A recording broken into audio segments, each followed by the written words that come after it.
สอนพวกกบสอนพวกกบมาเนี่ยหลังจากที่น้ำข้าง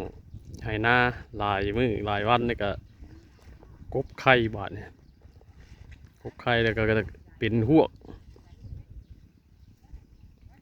กบ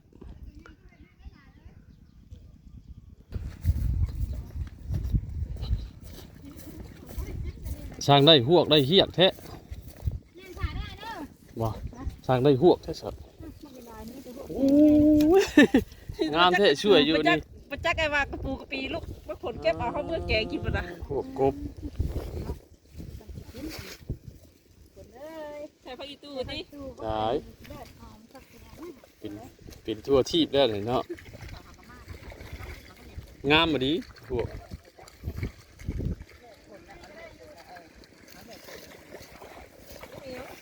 จิ๊บเอวเจ้าบอกเงี้ยไงเนาะไม่เอาเงี้ยเลยนี่เอาเขาลงไปเทมใช่ป่ะนะเทมเขาเลยไม่ใส่ได้กระบอกนะครับสั่งกินได้บอกมึงนี่ไข่หอยกับพวกเราไข่หอยกระดาษกระปุกหอยเชอรี่แล้วมันจะกัดเข่าแล้วก็เอาไปซับใส่ออกไปก่อนมันเด็ดถึงเนาะคนตาไปตกหนังในบ้านเขาจะไปเข้าบ้านที่เจ้าพวกพบเขาเห็นแต่ไปตู้นั่นสอนเท่านี้แล้วใช้สอนคนก็มาสอนขายสดขายพอได้อยู่แล้วขายกับพ่อขายได้งามจ้ะเก็บผลน้ำมือนะหอมห้อยๆแล้วไปเรื่อยลายอยู่เนาะลายเนี่ยเมย์บอเตอร์เราบอจักบ่จักแต่ละวันเขาเมงอันยังได้ลายแล้วเนาะเมงอันวินนะก็เสียบเลยนะหอมเลยนะโมเมนต์เมงข้าวสารเมงข้าวสารแต่น้ำวนเอาคือบุกเก็บเอาหยาบอยู่นะเอาต่างกันบ่ซะเพื่อเลือกเอาแต่พวกตัวใหญ่อันนั้นก็คือใหญ่เติบสุดแล้วใหญ่กับเขียดวะจักมันจะเบิ่งบ่เขียดก็คือเห็ดติ่นหยาบอยู่สุดแล้วน่ะคือใหญ่อยู่เนาะ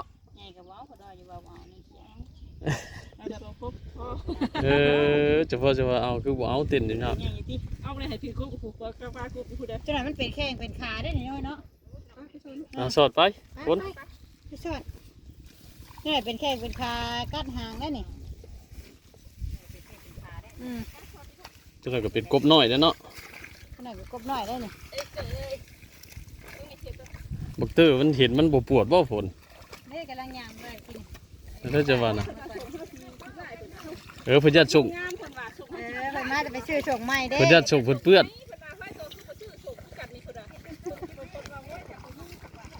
พญาส่งเปื้อนเพิ่นกับมาลง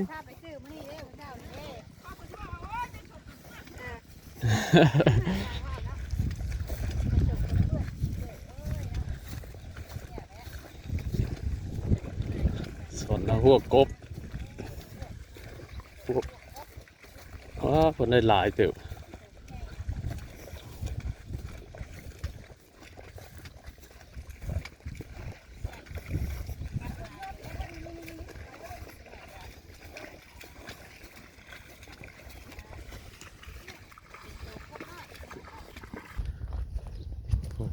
มืดฝนมากเลยพูตะกี้ให้นี่ก็เต็มน้ำเต็มเบิดที่มันแห้งไปเลยมันเริ่มแห้งไปเลย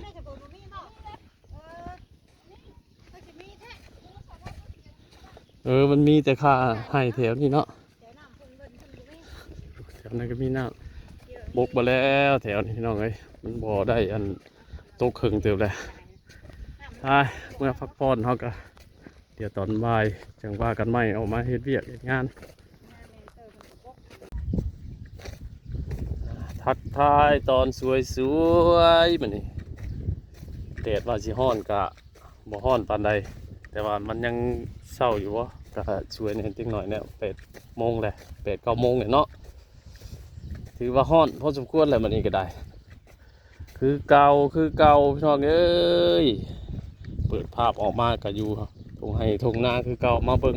ก้อนขี้ไถขาวก้นโต้นบาดเนี่ยผลทิ่มช่วงบางหนึ่งหันบา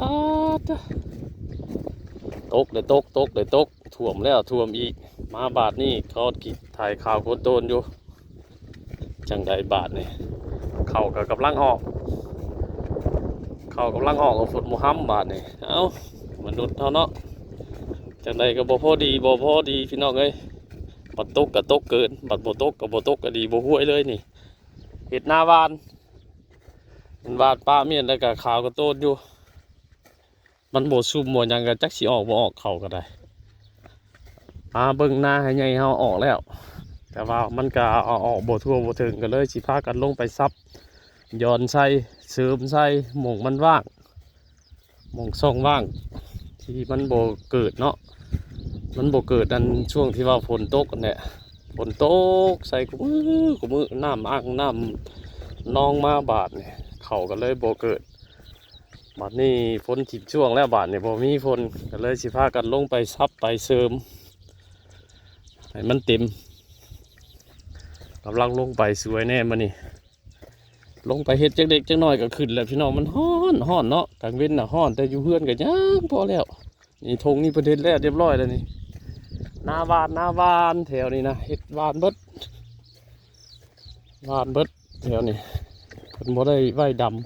ำตามยุคตามสมัยมันตามเศรษฐกิจเนาะน้ำมันก็แพงเครื่องของแพงเบิดพี่น้องเอ้ยดีไทยแพงเบิดมันยังก็ขึ้นเมื่อเนาะแต่ราคาข้าวเฮานี่ลดลงเฮ็ดพอได้อยู่ได้กินอีแต่มาหาเสริมหน้าให้ใหญ่แล้วก่อนนี่กำลังเห็นเขียวๆคือแตกแล้วแต่ว่ามันยังชุ่มอยู่หน้าให้ใหญ่เฮาหม่งมันเหนียวกับเห็ดบ่ได้เหนียวบ่มีน้ำดอกแต่ว่ามันเหนียวสิมาซักลูกเอามาเนี่ย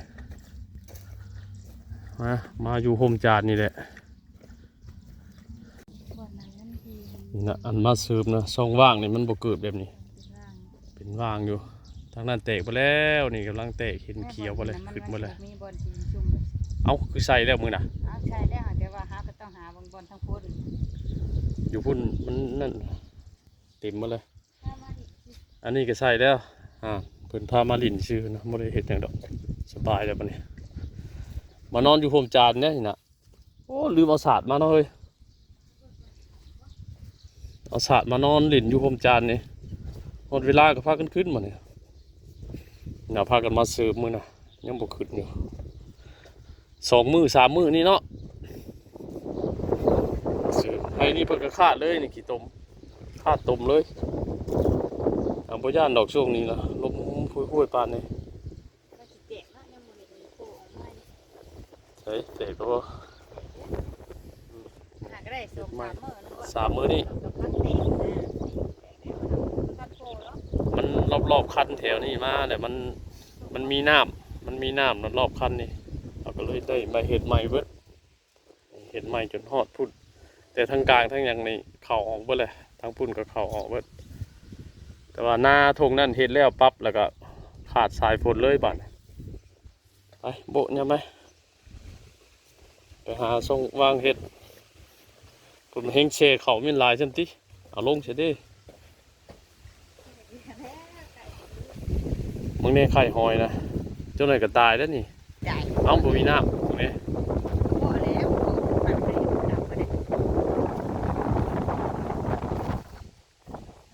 ไข่หอยเซอรี่เริ่มบ่มีน้ำแล้วบ้านนี่พะเฮ็ดหน้าบ้านเฮ็ดโลดช่วงนี้นะคักปัญญังบัดอันช่วงอันลุงใหญ่เฮ็ดนั่นบัดฝนอันนั้นฝนกระนำลงมามันเลยออกแบบนี้แหละออกซาปีนี่เข้าใส่แล้วเขาซักลูกในมือนะซักลูกมือนั่นเลยทัวร์ไปเลยแถวนี้นะหมู่บ้านนี่ก็ไปซักแถวนั่นเนาะทัวร์ไปแล้ว2-3 มื้อ4 มื้อ5 มื้อเลยได้อันที่ลงมาเสิร์ฟนี่นะเอาหน่อยก็ทัวร์อยู่คือแบบนั้นแล้วหมู่บ้านนี่ก็ทัวร์นะจะไปเสิร์ฟที่ก็เสริมไปเสริมมาอย่างเงี้ยมันจะได้ออกมันเห็นเนาะเสริมจะเท่ามันออกห่วงบ่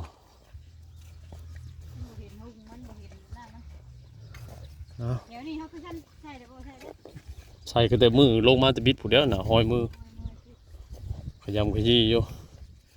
หญ้าก็ป้าเจ้าไถ4 รอบ5 รอบยังเห็นหญ้าอยู่บ่ได้ฉีดยาพี่น้องเอ้ยไว้กินปูกินปลากินหอยกินกุ้ง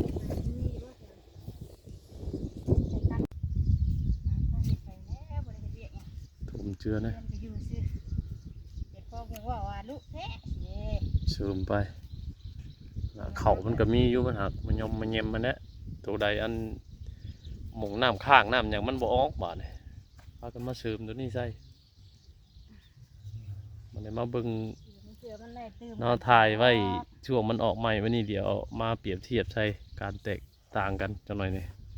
มันสีขึ้นงามบ่นะเดี๋ยวไปแบบนี้คือบ่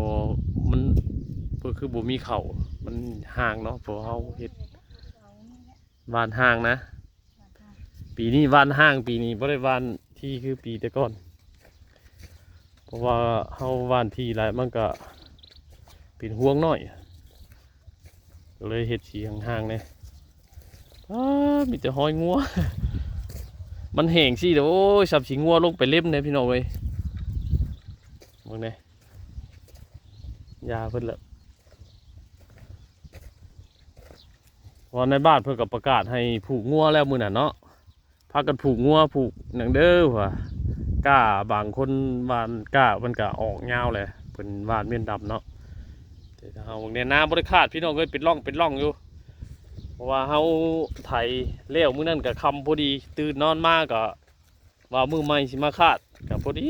ฝนถึกลงมาเต็มให้นี่แหละเลยบ่ได้ขาดฝนออกมาก็จะเป็นร่องไว้แบบนี้เนี่ยอันร่องใหญ่นี่ลุงใหญ่ลากให้นี่คือสิเฮ็ดหลายคู่หลายคนอยู่ดอกเนาะลากให้เฮ็ดคลองมันคลองน้ำโอ้โทรศัพท์ตายพี่น้องเอ้ย2 มื้อเลยหากได้มื้อนี้เนาะไปสอบเงียนถ่ายเลยบาดนี้โทรศัพท์ตาย2 มื้อหาเงินหาคำไปสอบเดือดร้อนเข่าน้ำเหล้าอีกแล้วไปสอบโทรศัพท์มาเลยทับสิท่ายบาดนี้โอเคลงไปเฮ็ดก่อนพี่น้องก็เดี๋ยวถ่ายต่อเฮ็ดน้ำถ่ายน้ำลุงทาเพิ่นกะเฮ็ดหน้าบ้านคือกันกับเฮาเพิ่นไถหักคอบ้านเลยแล้วเพิ่นบ่ได้ไถอันปีนไว้บ่ได้ไถอุดไว้เป็นขู่เป็นคนเด้อเดี๋ยวนี้ บ่ได้ไปหาเฮ็ดเวียกทั้งอื่นได้ลงมากับบุกหน้าเจ้าของเขาปกติเพิ่นบ่ได้คอยไถหน้าเด้อพี่น้องเอ้ยอันนี้นั่นเพิ่นไถหน้าได้ปีนี้นะโตนะปกติเพิ่นจะไปหารับจ้างวันนี้คือว่าแล้วตื่นนอนมาเนาะเห็นแต่จะเศร้าผู้เห็นเพิ่นไถนาก็เลยอันมาถ่ายเบิ่งเพิ่นก่อนถ้ามีเวียกมีงานมีเวียกมีอย่างนะให้เพิ่นเฮ็ดนี่โอ้ยไวโพดอันนี้เพิ่นก็มาถามอยู่ให้อยู่หน้านี่เพิ่นจะเฮ็ดให้เพิ่นโอ้ยยาดอกยังไงก็ว่าแล้วบ่มีเวียกปกติก็มีแต่เพิ่นนี่แหละแต่เพิ่นแถวหน้าแรกก็จะชวนเพื่อนไปเฮ็ดตรงเฮ็ดตอดน้ำมีแต่เพื่อนนั่นแหละพี่น้องไอ้เฮ็ดซอยเนาะก็มีคาแห้งให้เพื่อนนั่นแหละเพราะว่าเราให้เพื่อนเฮ็ดฟรีเนาะยามปูยามปลาก็ให้เพื่อนกินน้ำเดียวถึงท่าเราบ่เกียรติงานวันนี้เพื่อนมีเวียกวันนี้ถ้าใครจะได้ไปซอยเวียกซอยงานวันนี้คือสีบ่ว่างเด้อวันนี้เด้อเบิ่งเพื่อนนี่เพื่อนเฮ็ดเวียกเพื่อนหน้าเพื่อนเองอันนี้นะเด็กเฮือนเพิ่นนี่เฮือนเพิ่นอยู่นี่เพิ่นก็เห็นหน้าบ้านมานี่เพิ่นสิวาดนี่เพิ่นวาดได้2 ไร่เลยหน้าติดกัน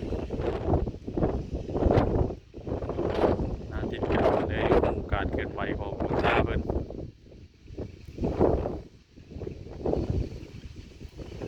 โอเคสำหรับพี่น้องใหญ่ก็ลงมาเสริมเข้ามานี่คือสิ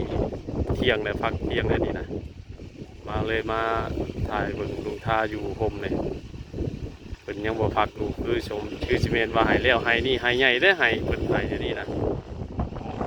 ให้ใหญ่นึงว่าเดี๋ยวเพิ่นได้2 ให้โอเค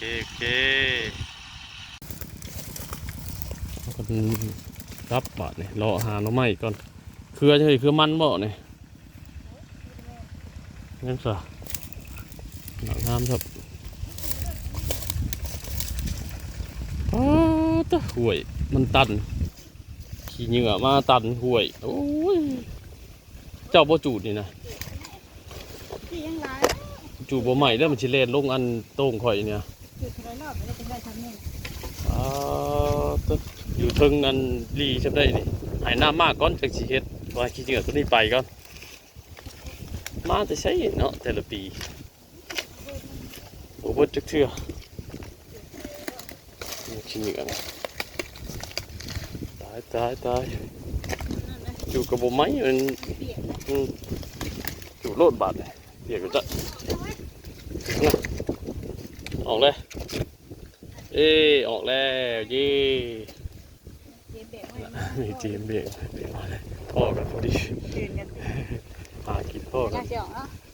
ออกแล้วปลอบเลยหน้าในเดี๋ยวนี้หน้ากระเห็ดมือนั่น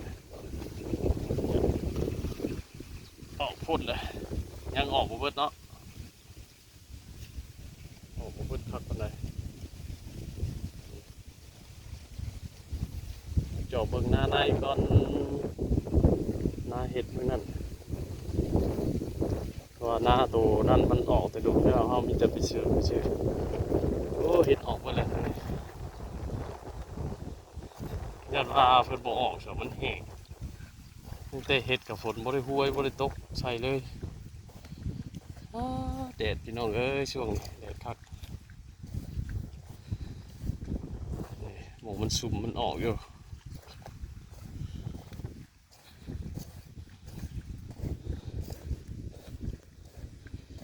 ผักเที่ยงลงมาเฮ็ดเวียกแล้วก็ฮอดเวลาขึ้นผักเที่ยงเลยมาเลาะเบิ่งหน้านี่หน้าบ้านเฮาตัวนี้ก็ได้บ้านน้ำหลังตัวนั้นจะเห็นออกแน่แล้วให้ออกให้บ่ออกตัวให้มันซึมมันก็ออก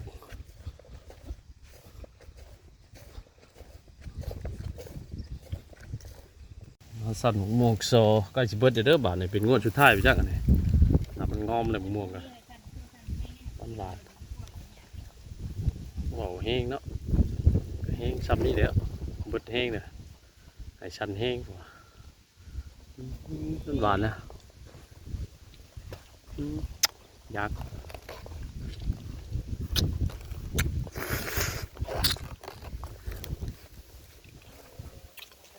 เบิดขึ้นชันเอาไม่ชันเอา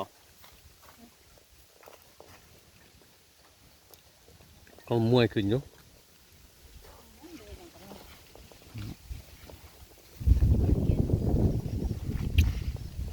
เก็บมา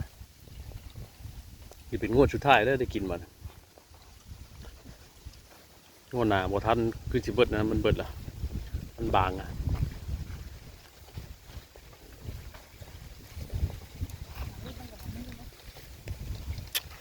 ม่วงเป็นโบราณ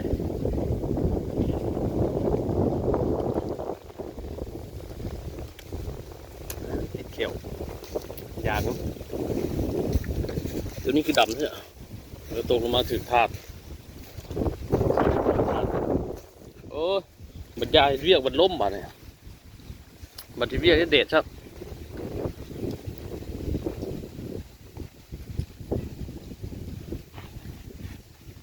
มาเก็บมานั่งกินจนเจ้าหน่อยเอาเนี่ยถิ่นสันเอาบ่ได้ลายไปเลยนี่คือจะเป็นงวดจุดท้ายแล้ววันมันบอลายไปเลยแล้วเบิดกับอยู่ทึงไปที่ขึ้นได้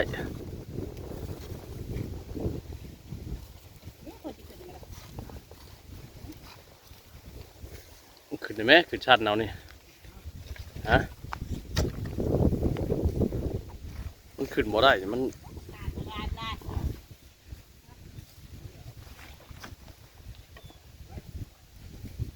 ไปขึ้นชันเอาให้เพิ่นขึ้นชันบาดเนี่ยเอาเพิ่นขึ้นชันบาดเนี่ยขึ้นชันแห้งๆในแหงม่วงดิบรถน้ำเนี่ยเห็นไหม มันสิชัดนะมึงแน่แต่ข่อยเอาคอก็ยังถึงแต่ง่าเดียวน้อยๆนี่นะมันบ่ล้นบ่เนี่ยมันบ่ล้นได้เพราะว่าบ่ต้องสาขึ้นสั่นมือนะล้นหลายอยู่สั่นแห้งด้วยมันล้นลงไปนี่ม่วงอันแล้ว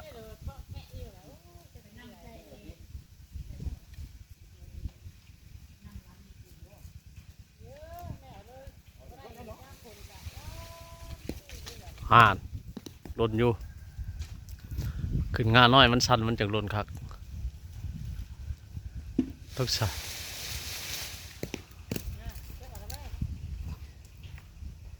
เก็บบวกลง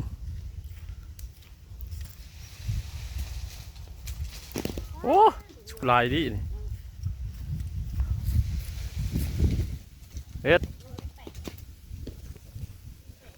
เด็กยามันเมื่อมันชุกเลยเมื่อกินโล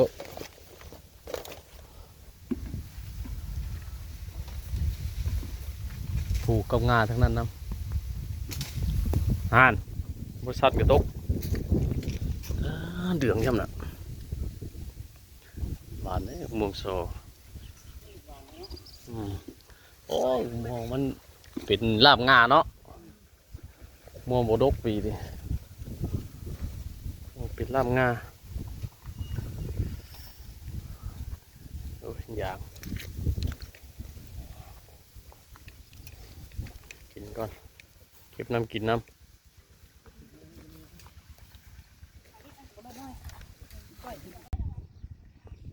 สอนพวกกบมาเนี่ยหลังจากที่น้ำข้าง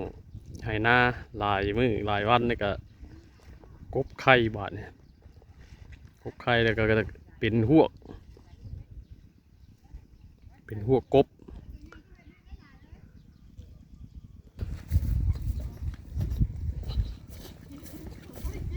สร้างได้หวกได้เหี้ยกแท้บ่สร้างได้หวกแท้สัตว์โอ้ยงามแท้ช่วยอยู่นี่ประจักษ์ไอ้ว่ากระปูกระปีลูกว่าผลเก็บเอาเขาเมื่อแกงกินมันนะ หวกกบใส่ผักอีตูสิ ตายเป็นทั่วทีบแล้วเนาะงามมาดีพวก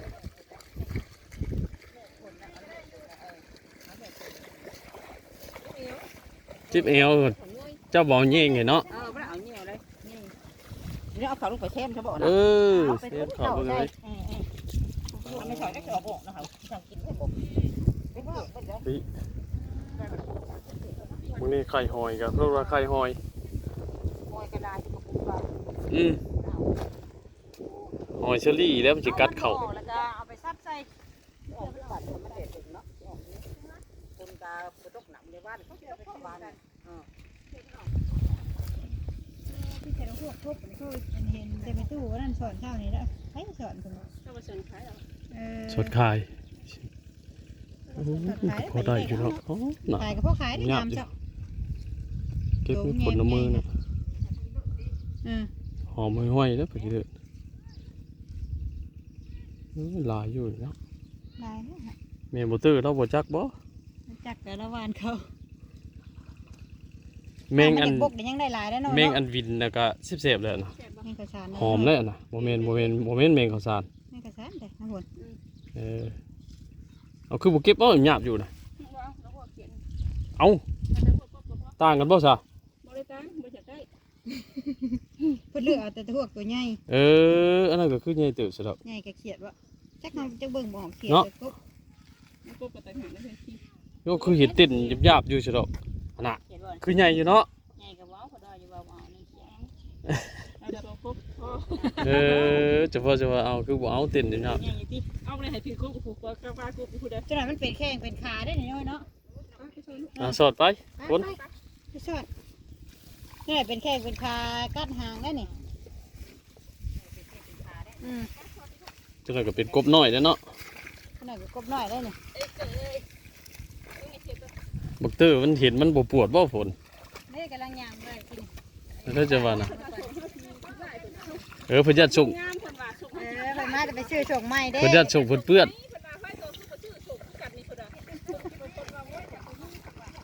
เพิ่นจะส่งเพิ่นเปื้อนเพิ่นก็บ่ลง ถ้าไปซื้อมื้อนี้เด้อเจ้านี่เด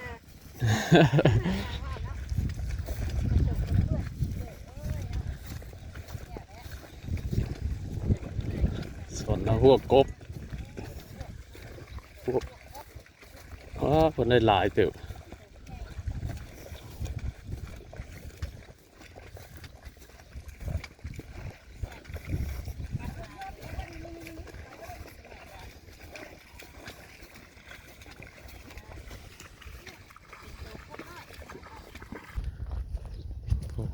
มืดผลมากเลยพูตะกี้ให้นี่ก็เต็มน้ำเต็มเบิดติมันแห้งไปเลยมันเริ่มแห้งไปเลย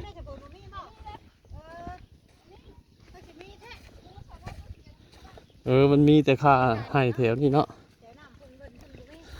แถวนั้นก็มีน้ำบกมาแล้วแถวนี้พี่น้องเอ้ยมันบ่ได้อันโตครึ่งเติบเลยเมื่อพักผ่อนเขาก็เดี๋ยวตอนบ่ายจังว่ากันใหม่ออกมาเฮ็ดเวียกเฮ็ดงาน